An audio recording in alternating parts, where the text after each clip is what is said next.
Bienvenue and tout le monde to everyone joining us on the call today, for attendees and panelists, and to anyone who's going to be watching later through the PAFSO YouTube channel. We at PAFSO would like to acknowledge that we are hosting this Tradecraft Week on the traditional unceded territory of the Algonquin Anishinaabe people.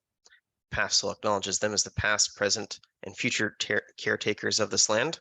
And I'm going to turn it over to our host, John Gosal, to kick things off.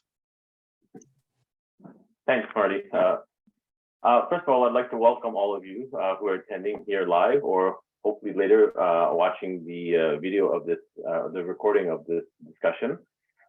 First of all, I'd like to welcome Brian Shipley and Nancy Bernard and thank them very much for being panelists. I think we'll just, maybe what I'll ask is just both of you just to explain what your positions currently are and the territories that you cover. And then we'll just launch right into the meeting. So would you like to start, Brian? Sure. Thank you very much, John. Thank you very much, Marty. Thank you very much to PAFSO. Merci à la PASE for having us here. So I'm currently the Trade and Economic Counselor at the Mission of Canada to the Association of Southeast Asian Nations. So we're a mission to a regional intergovernmental association. ASEAN has 10 member states in Southeast Asia: Brunei, Cambodia, Indonesia, Laos, Myanmar, Malaysia, Philippines, Singapore, Thailand, and Vietnam.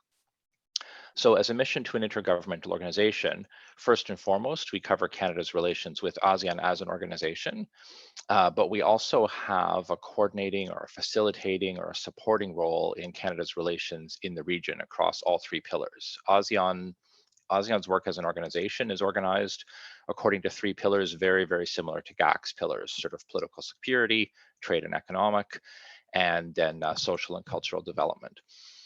So myself as the program manager for the trade and economic team, I guess there's kind of three roles that I have. One is supporting Canada's relations with ASEAN as an organization, which includes at the moment free trade agreement negotiations, which were just launched this year. The second round, or last year, I should say, the second round is coming up. Another is working with the Trade Commissioner Service teams in all 10 of the ASEAN member states. We do have trade commissioners in all 10 ASEAN member states with a focus on regional cross-cutting elements of our engagement. Many in the private sector look at the ASEAN region as a region, and so Canadian clients are often interested in it as a region. So just yesterday, for example, I chaired the monthly senior trade commissioners call for the STCs in the 10 ASEAN member states. And then the third program we have, which is the newest, it's only a couple of years old, is a regional digital industries position. So the trade commissioner who works with me is the lead on the digital industries, which includes like advanced manufacturing, industry 4.0, AI, online platforms. For the multi-country sector team, again, across the TCS network in the 10 ASEAN member states. So that's a bit of a synopsis. It's kind of unusual, sort of sui generis position. There's not a lot of other analogies out there, but we know that the ASEAN region is one of increasing commercial interest to Canadian clients. So we're kind of pleased to grow and develop our role along with that interest. Thank you. Great, thank you very much, Brian. Nancy? So thanks for having me. So I was invited to this panel, not for my current role, but for the role that I played is the Regional Senior Trade Commissioner for East Africa. I've moved on in the past summer to Trinidad, where I don't have a regional role. But in East Africa, I was based in Nairobi, and I had a territory that was 9 countries, and the 9 countries changed over the course of my time there. I started off with a territory that included Ethiopia, Eritrea, Djibouti, Sudan, and South Sudan, in addition to my core territory of Kenya, Somalia, Uganda, Rwanda, and Burundi. And then a year in, or a little bit more than a year in, the northern part of my territory was given to an STC who was assigned to Ethiopia, and I acquired a whole different set of countries to the south of me, including Tanzania, Zambia, Comoros, and Seychelles. So I had staff in a number of those countries that I managed remotely from Nairobi. So I had staff originally in Ethiopia, and then in the last part of my assignment in Tanzania, Zambia, and Rwanda. So my role was a little bit different. I had, I guess, less of a coordinator's role and more of a direct management role. So rather than working with colleagues, I was more directly responsible for the territory. I was the only Canadian, the only CBS responsible for that territory, and I had LES working for me from satellite offices. So it's a little bit of a different perspective.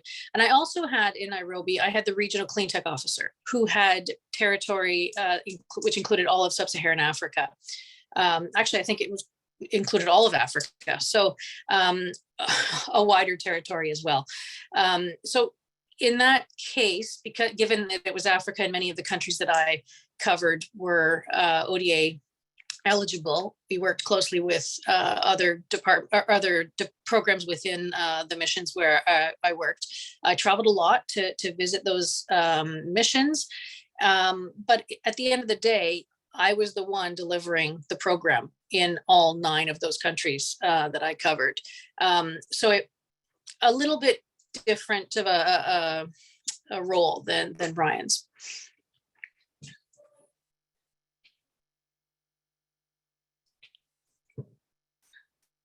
You're muted, John. Yes, sorry, I realized that. Thank you very much, Nancy. Well, let's just get right into it with the very first question. And that is, when you were first given your assignment, how did you think you were going to cover these territories? Like, what was your plan? How did you imagine you were going to do it? And then what happened when reality hit you? Once you were actually on the ground, did those plans, continue, or did you have to pivot? So since we started with Brian first, I'm gonna ask you to go first, Nancy.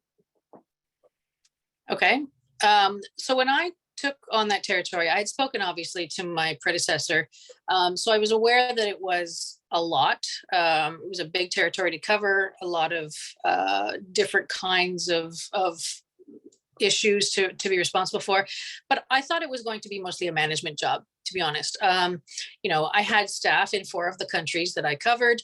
I knew the administrative burden in that position was going to be huge, right? I mean, all those different strategic reports and all those different heads of mission to coordinate with, and all the FinStat stuff. I mean, it just seemed like it was all that work was a full-time job, and I wasn't wrong. But then I got on the ground and I realized we were so busy that I was doing a lot of the delivery, this client service delivery myself, which wasn't what I expected. And it was a little bit overwhelming, because how do you cover 9 countries in all sectors in all 9 countries? I mean, it's impossible to do, right? So the job completely sort of became a much bigger task, and finding the time for the core stuff that I thought was going to be my main job became a real challenge. So that was a big shock to me. The scope of even though I had been told in advance, the scope of it really, really did surprise me once I got on the ground. Thanks, Nancy. Brian?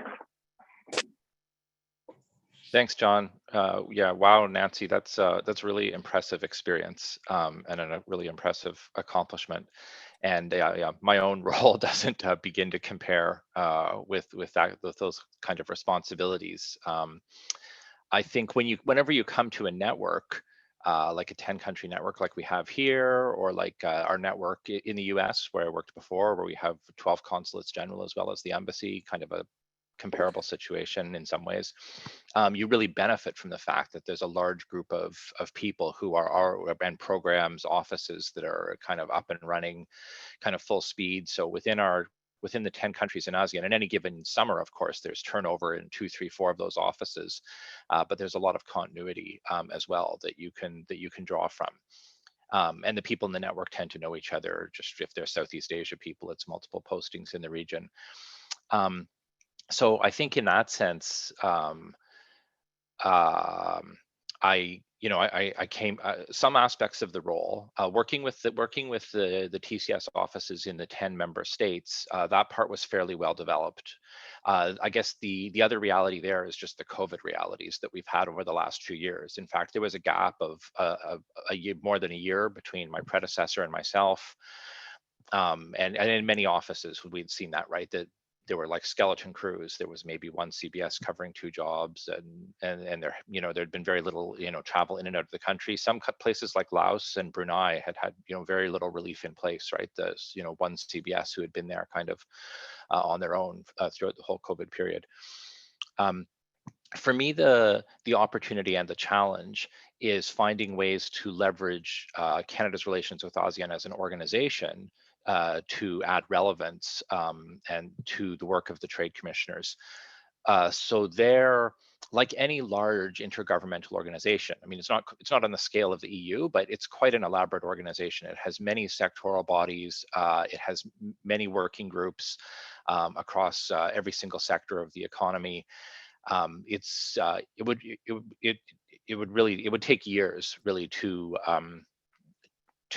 identify, develop, implement Canada's relations at those technical levels. So some of ASEAN's larger partners, like say Japan, Australia, EU, they've been at this for many more years than Canada has, and they have they kind of, I guess, shine a light at the way where you can see, okay, given enough time and enough resources, we could develop dialogues on transportation or energy, competition policy, connectivity, infrastructure.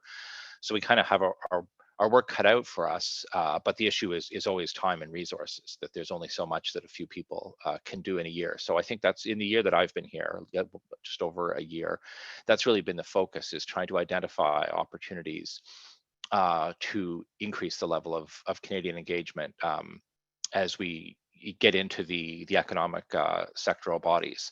And again, for the longest time, the number one focus was getting FTA negotiations launched. Now that that's happened, that frees up some bandwidth to go to sort of second stage initiatives, but it also creates a lot of that contact because of the 17 working groups, negotiating tables that exist under the FTA structure. Those naturally bring together technical experts from the ASEAN Secretariat and the member states with Canadian trade policy leads in all of the kind of different chapters of an FTA.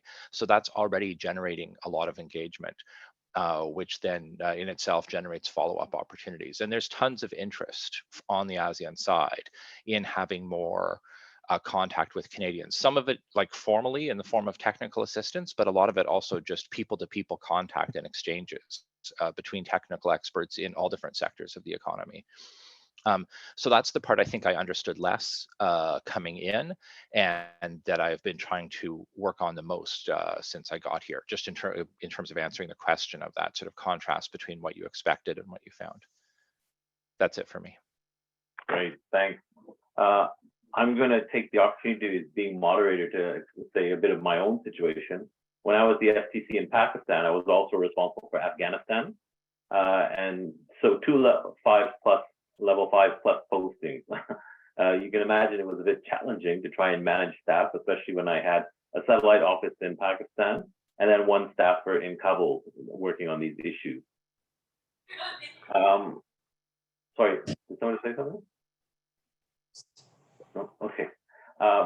And so for me, the biggest challenge was trying to, Pakistan was actually a bit easier. I had 3 staff with me in Islamabad, but 2 in Karachi. And luckily we have an honorary consul who's very well connected and has lots of space and in his organization. to actually have our consulate co-located with him. So it was actually pretty easy to manage the staff from Karachi. The challenge I found was Afghanistan. As we all know, there was a war going on there. So it's how do you manage a staff member who's in a war zone when you're in a pretty precarious situation yourself with an incredibly high terrorist threat in Islamabad. And I thought my predecessors had gone to Afghanistan at least once a year to meet with the staffer and everything, but that was a particularly bad time going on. And I thought that's not really realistic for me to go to Afghanistan just so I could meet with my trade commissioner. So I came up with a bit of a solution that we met in a third country, Dubai, during a trade show. And so I would meet with him there and try and whenever I had to do the management function. And then, of course, previously we had also been having the programs run separately. Each country was run separately. So the one officer in Afghanistan was responsible for everything, whereas we had split the files in Pakistan.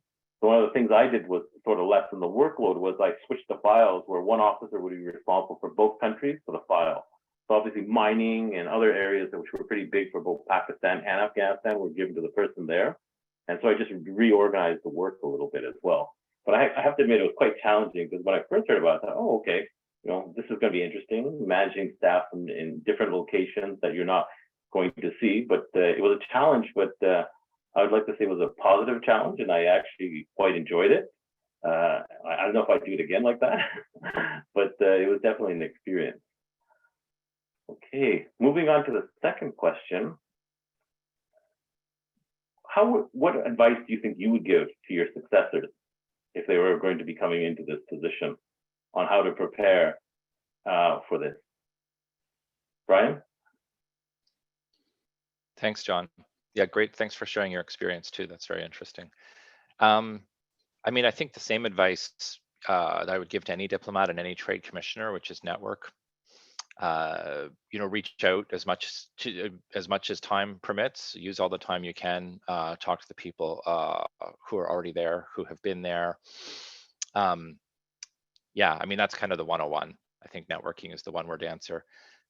Something like ASEAN, like I said, it's a pretty complex organization internally. There's a lot of background reading you need to do, but that kind of stuff you can really only learn in practice once you start doing it. If you get buy some textbooks about ASEAN and start reading them, it's going to be it's going to be a little bit abstract, I think. I think the other thing that's important, not just networking in the field, but networking at home.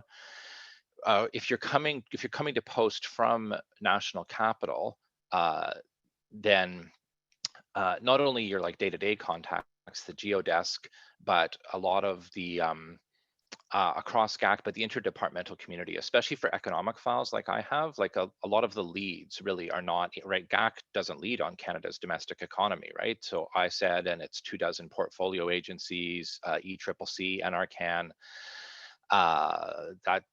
those kind of things. I think that's really, really important. And sometimes there's just not enough time, or there's not enough bandwidth, or it's hard to track people down, especially in the summer. I'm not sure. It's what it's like in Ottawa, but obviously, the kind of in terms of even finding people in their office is not quite as straightforward a thing as it used to be. But the upside, I think, is it's much easier to just kind of ding people on Teams, and you could meet 10 people in a day, whereas before you would have been in your car driving all over the national capital, trying to find parking in front of different buildings and going up the elevator to track people down in their office. So hopefully there's an upside, and some of that is easier, but to deliver Canada's national economic interests overseas, I think you really do need a good interdepartmental network, and leverage obviously what you already have and use the excuse to expand. Obviously, we have a lot of GAC alumni, former colleagues that are now well placed in OGDs. So that can be a good angle for follow-up as well. But anyway, that's kind of specific to my job. Great, thanks very much, Brian. Nancy? So in my case, so I've just been through this because I did hand over the package to this past summer, and my biggest recommendation to her was prioritize, and don't think you can do everything, but because you absolutely can't do everything. When you have more than one country, each country thinks that they're the most important, right? I mean, and they are to them, to their own stakeholders. So you have a lot of different voices trying to get attention. So you have clients first and foremost, or they should be first and foremost, but you also have headquarters with their own priorities. You have local contacts who want as much of your attention as if you were serving only that one country. You have host government embassies in Ottawa who are lobbying GAC for more attention. And so there's just so much competition for your time. And I found it very useful. My background in B branch was in performance measurement. So I was fairly accustomed to looking at where did we get results, where do the numbers point us. And we're very lucky in the trade stream that we have TRIO data, and we have hard facts that we can base our priorities on. So it's a tough thing, but sometimes you have to say no. And I said no an awful lot, and I quite often felt guilty because I said no sometimes, and I thought, oh, is this a career limiting move, because I should be saying yes more often. But it allowed me to do the things that I needed to do better than if I was trying to do everything that everyone wanted. And for me, that was key. Now, it's not easy to do, but I found it really important. Great, thank you very much. And just a reminder, if anyone has any questions at any point, please just raise your hand or even just jump in. Well, I think we're doing pretty good so far. So I'm going to move on to the next question, which is, how do you leverage additional resources to cover a given territory more effectively? Are you able to secure funding? Do you work with other programs within the mission, or do you leverage funds from sister trade programs, OGDs, private sector resources? Since Nancy, you're still on my screen, and I see I'm going to ask you to start this time. Sure. So I didn't ever want for the funding I needed in my program, and I think partly that's because when you have a regional territory, you have economies of scale, right? And you can kind of leverage the different markets within your territory against each other. So you can do things like have one officer cover a sector for multiple markets. You can bring in folks from your other territories to help you out as surge capacity when you have visits, for example. And they're unlike in a single market where you have one chamber or one local business organization. I had 9, so I had no shortage of local contacts to hit up for events and partnerships. And often their contribution wasn't financial, but it was in kind. And so it was easy for them to contribute to the success of our program by setting up B2B meetings, for example, when we did events and that kind of thing. Also, I'm a very big fan of waiting till the end of the year and having projects in my pocket to seek money at the end. There's always money at the end of the year, and so I did that quite often. But I don't know.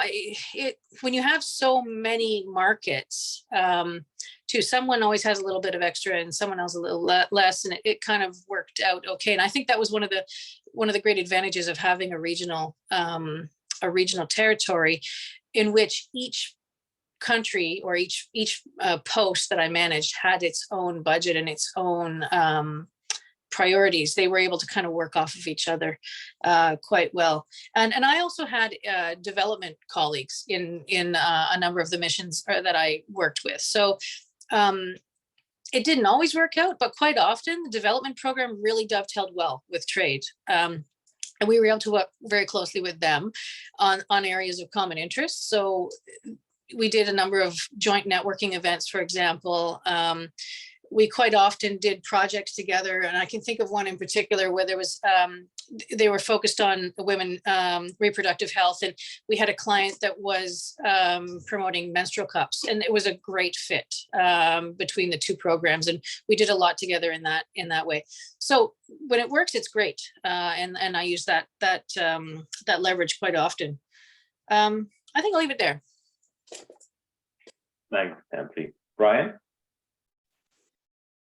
Yeah, thanks, John. Yeah, and I think I would actually echo a lot of what Nancy just said on a number of those fronts. In terms of activities for my digital industries trade commissioner, money's available sort of initiative by initiative, project by project. Through like TPF funding. So we've used like the TPF funds for digital industries, also TPF funds for FTA promotion is supporting some of our work with the Canada ASEAN Business Council. So, and in my experience as a program manager in the US as well, yeah, it's definitely true that the teams, if you have that kind of flexibility to grab opportunities, especially later in the year, if there is some money left, then you can fill your plate. So usually the limiting resource I find is usually human resources, right? It's just staff hours, staff time. So the other programs that I would love to see us do more of are the people-based programs. So the ones that like we have the locally engaged trade staff to regional office program, that's more of a capacity development program for the LES, but for them to go and work 2 weeks in a regional office in Canada. But it does add, it adds a lot to the regional office to benefit from that, country knowledge, market knowledge of the LES who's there with them. So that's a fantastic program.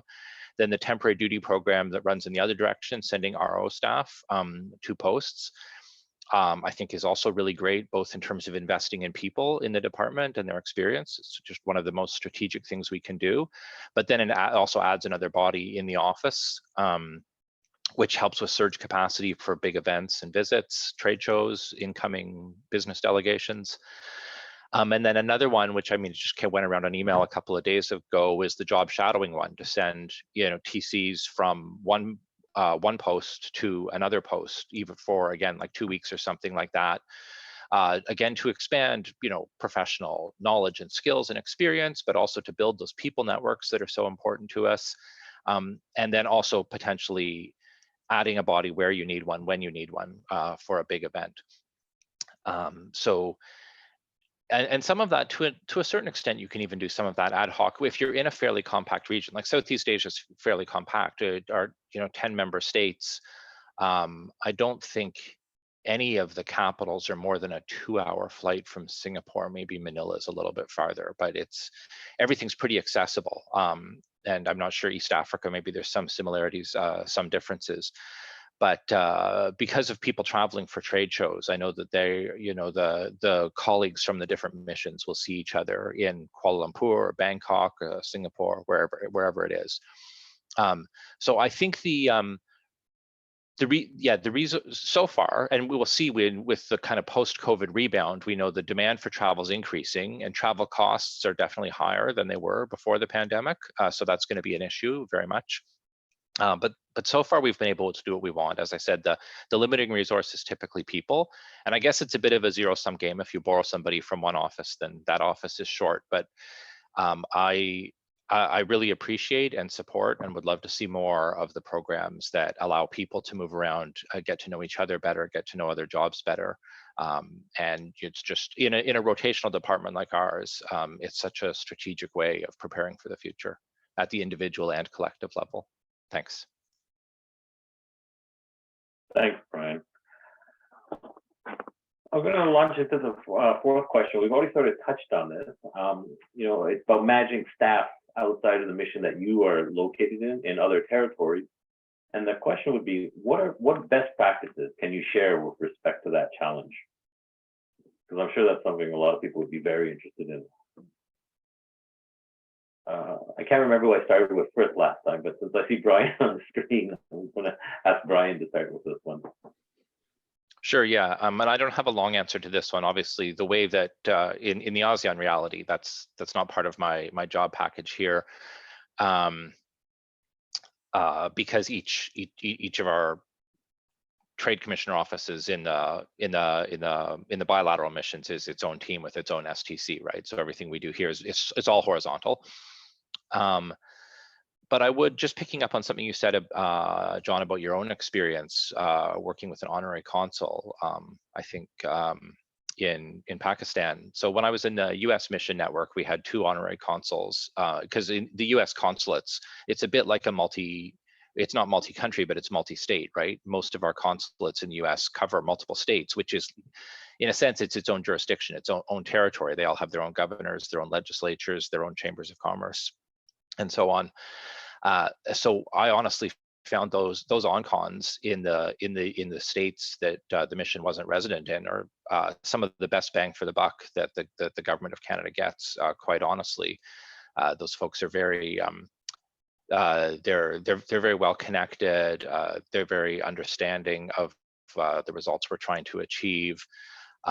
They're just great people to work with. I mean, obviously, that's the program, partly that's the people in the program.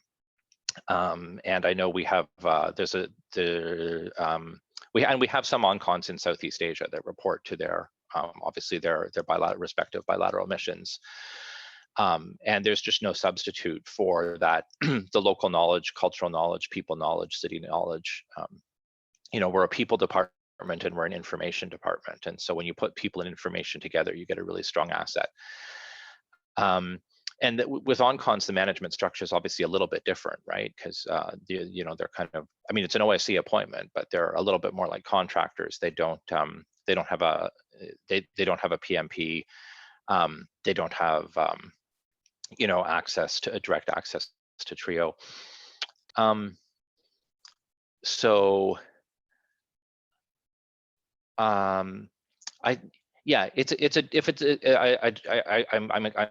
kind of speaking longer than I meant to on this question, because from a strictly management speaking point of view, I don't really have a lot to add.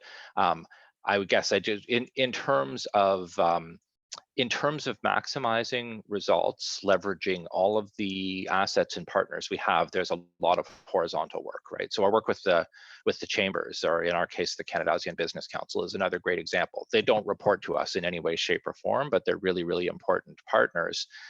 And I mean, one of the best ways of working effectively with people is just to talk to them, frequently, talk to them early on, talk to them every 2 weeks.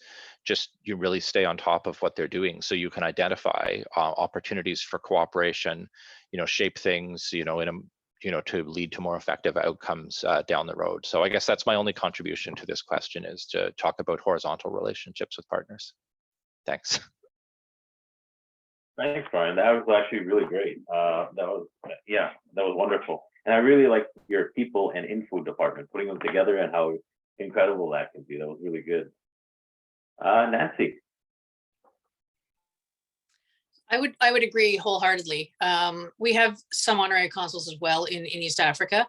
And I would have absolutely not been able to serve some of the markets as well as I did without those folks, because they're on the ground. And so I was in Nairobi right through the thick of the pandemic, and I couldn't travel. Most of the countries where I was accredited to were locked down. I would have had to quarantine in both directions, so I couldn't travel for a long time.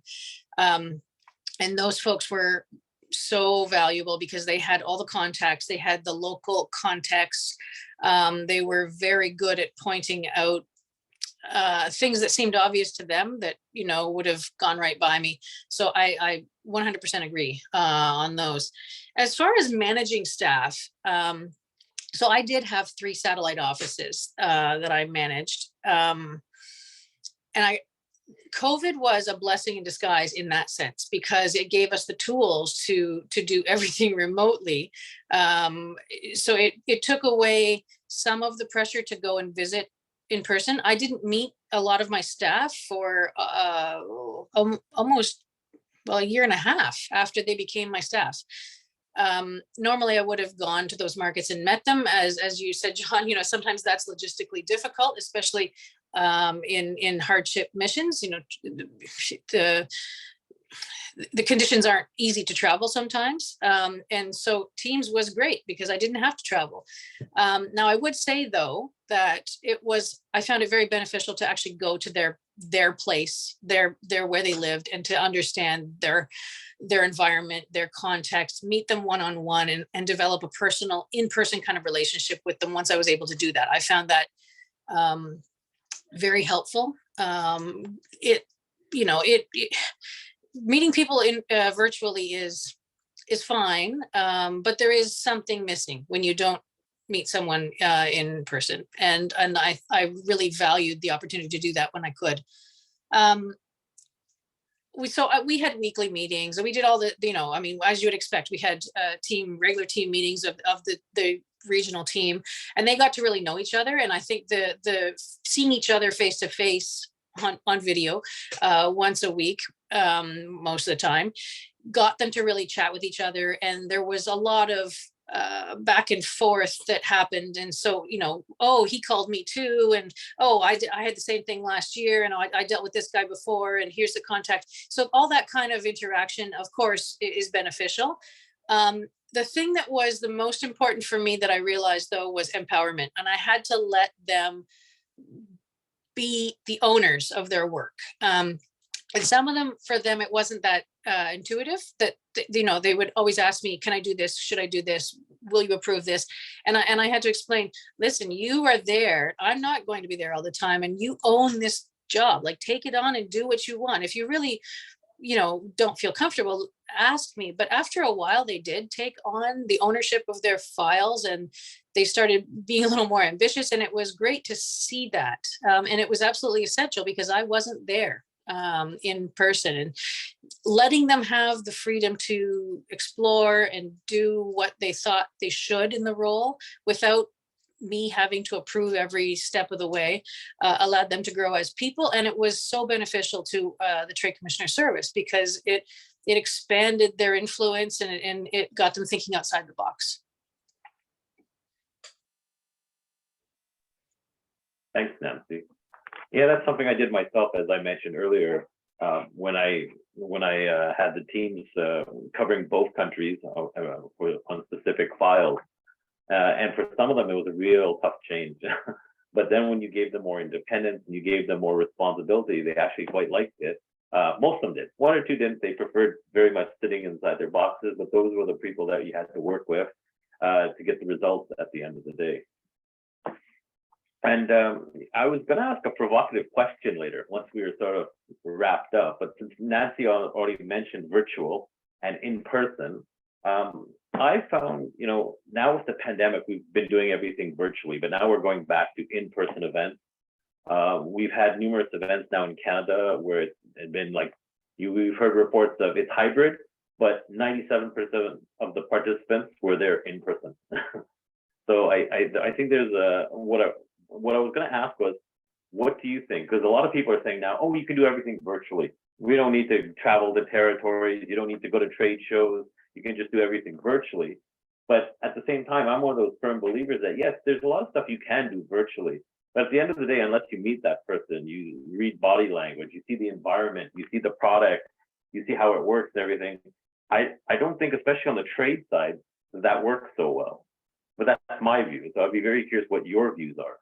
Would you like to start on this one, Nancy, and then maybe we can go to Brian?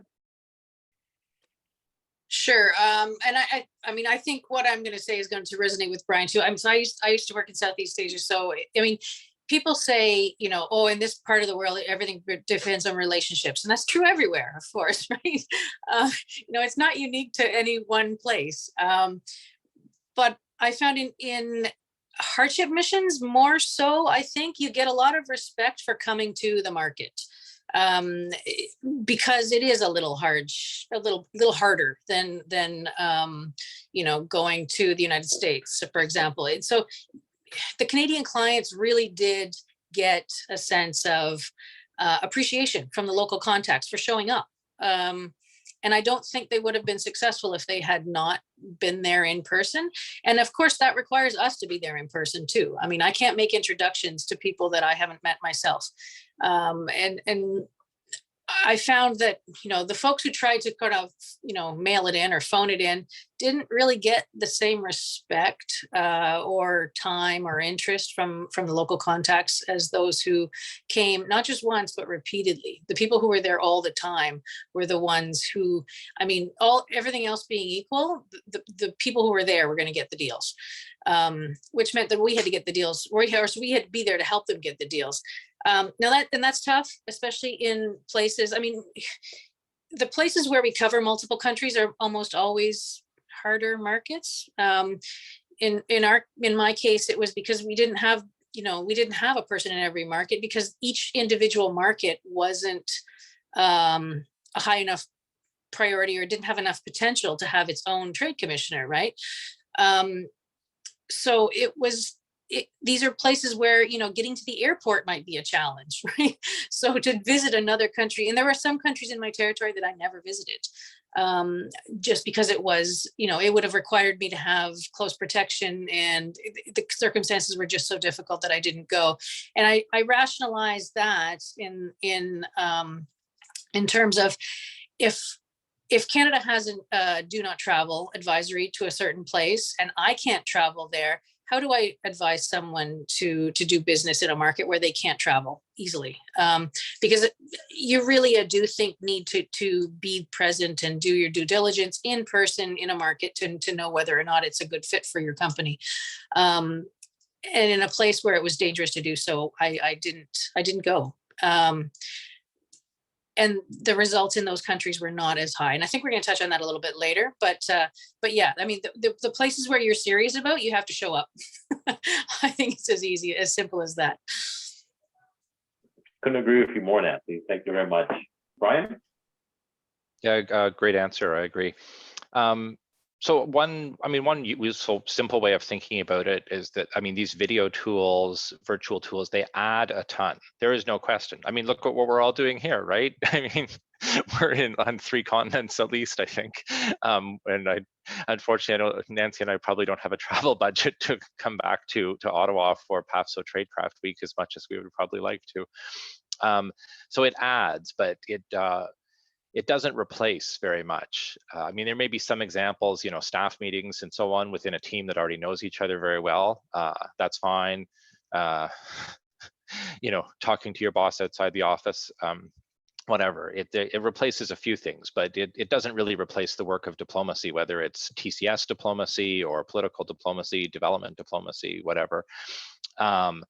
So it's a great additional tool to have, and it lets us do even that much more in the way that, email once upon a time allowed us to do more than you could do with a fax machine or a telex.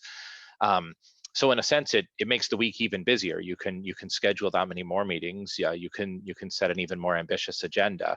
But I think, especially as diplomats at post, we really have to prioritize the in-person, the in the field, right? It's not. There's often there's a natural tendency to create this dichotomy between work from home and work from office. But those of us in the field, for us, it's neither the home nor the office. You're out. Obviously, you're not at a trade show or at a showroom or a factory floor, literally 40 hours a week.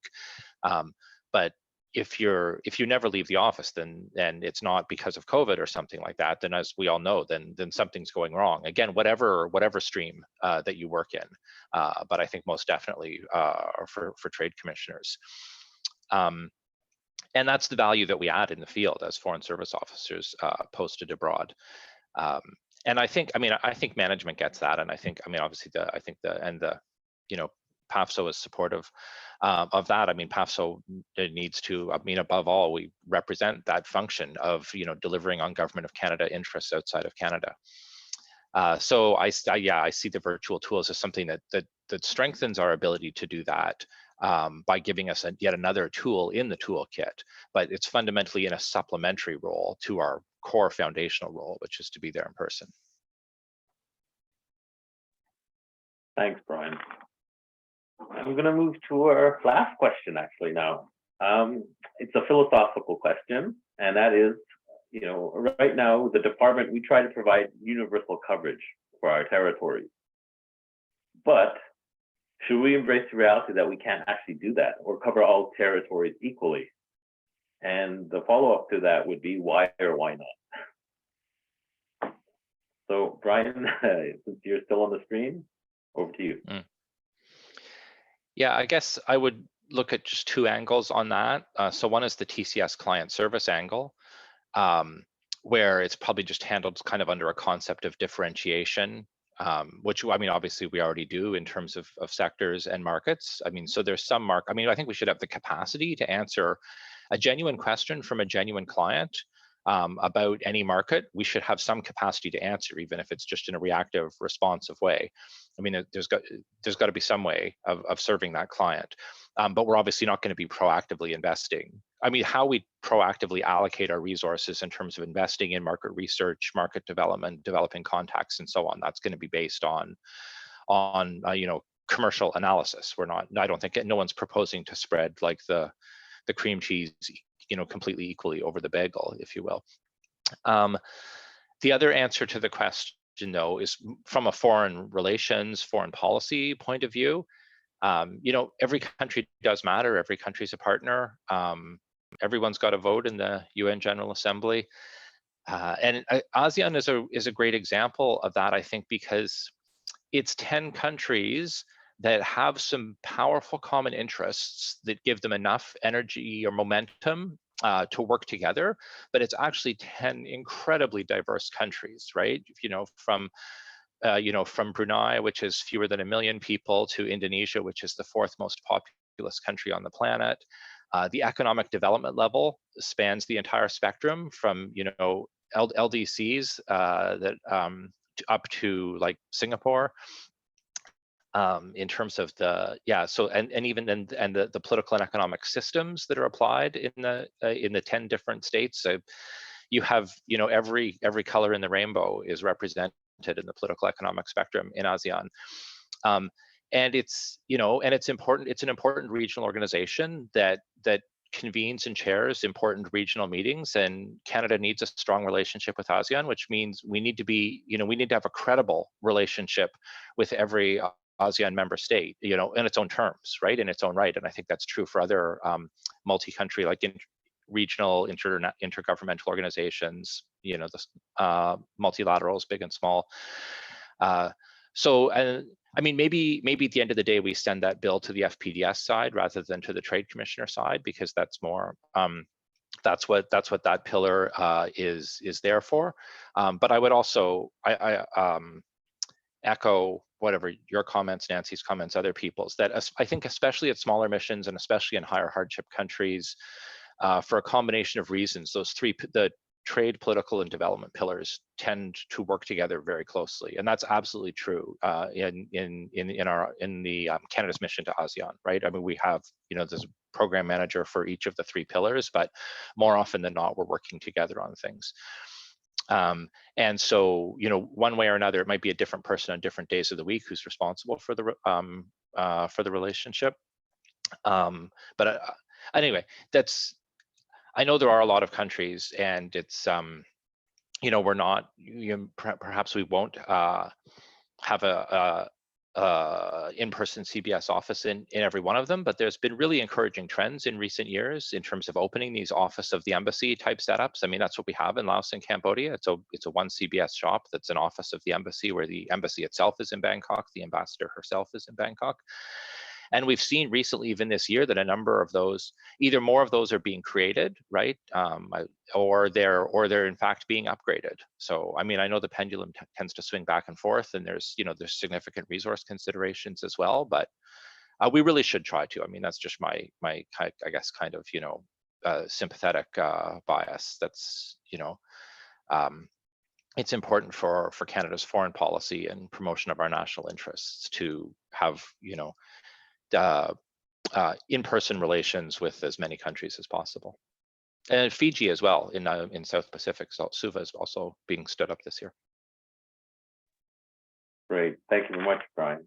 One of the things I'm impressed about is that ASEAN is probably one of the few, if the only, regional organization where we seem to have a presence in every country. We can't even say that about the EU, and we definitely can't say that even of one country like the US, where we do not have a presence in every state. So yeah, I guess it shows the relative importance, and I guess it also helps having it, a smaller number, 10 instead of 27 like the EU, or 50 like the US. Well, Timor-Leste is on track. I mean, they're very keen to get into ASEAN as soon as possible. I don't know exactly what year it's going to be, but I think it's just a matter of time at this point. So then we'll have to look at what we do about Dili. But anyway, that's for a future discussion. Great. Thank you very much, Brian. Nancy. So this is something that that I gave a great deal of thought to when I was in East Africa. I mean, on one hand, we cover every market, but in a meaningful way, probably not, right? There are some markets that are just difficult, and the opportunities are really low, right? And the amount of effort that it would take me or an LES to explore the market and make the connections and do all the work that was necessary to promote it wouldn't be worth our time, considering it's an opportunity cost, right? What would we be giving up in a larger market? So when you have, Kenya, Uganda, Tanzania, bigger markets with lots of opportunities, and when you have finite resources, I couldn't justify spending, a lot of time in some of the smaller places where, the opportunities were less obvious. And let's face it, we're all measured on how many deals we get and how many clients we help, and how do you justify the long-term prospecting in a place that really doesn't have that many opportunities right now when you have finite resources. So it was something that we talked about, my staff and I, quite a lot. And some of the other countries that were present in those markets, they had interesting ways of doing universal service, I guess, or universal coverage, including hiring local experts on a retainer to be the honorary trade commissioner for that country in a certain sector. And that's something that might be considered.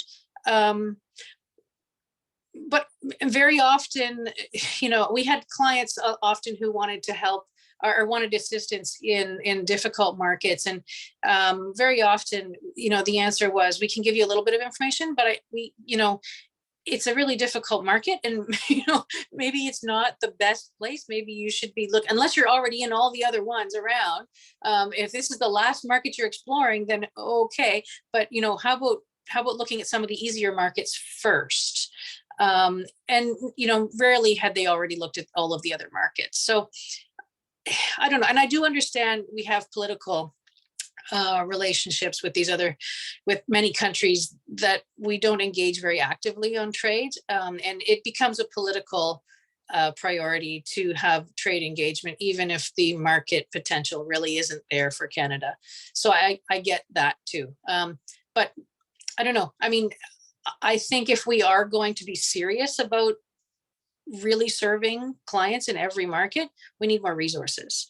And that's especially true in Africa. I mean, based on my experience, I was working as hard and as long and as much as I possibly could, and I wasn't even coming close to scratching the surface in all of them. So it's a matter of, maybe putting our money where our mouth is. And until that happens, I don't know. It's a nice discussion. It's a nice theoretical discussion, but we don't have the capacity to do it. So in a meaningful way, anyway. Well, thank you very much, Nancy. We've reached the end of the questions, and it's almost been 1 hour now. I'd like to thank both Nancy and Brian for joining us today and, providing us with their expertise and their experiences. I'm going to take a bit of what you both said and say that, we're people in info department and we're people based, people are getting deals done. So I would say if we want to be able to get the trade and the info done, people have to be there to get it done. And so I wholeheartedly agree with you on that front. But again, limited resources, we know that. And how we make the best use of them, well, let's see. Because it's different. It really is different for every market. It's different for every territory. And as you said, it's also priority setting, because there's no way each market is going to have the same priority for this sector and that sector.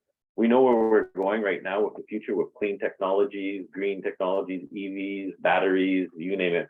We know we're going there, but that doesn't mean the rest of agriculture, AI, quantum, and all those other things are not going to be important in the future as well. So I really wanted to thank you for everything. And lastly, I want to thank someone very much who's not here with us today, and that's CJ Scott, the incredible CJ.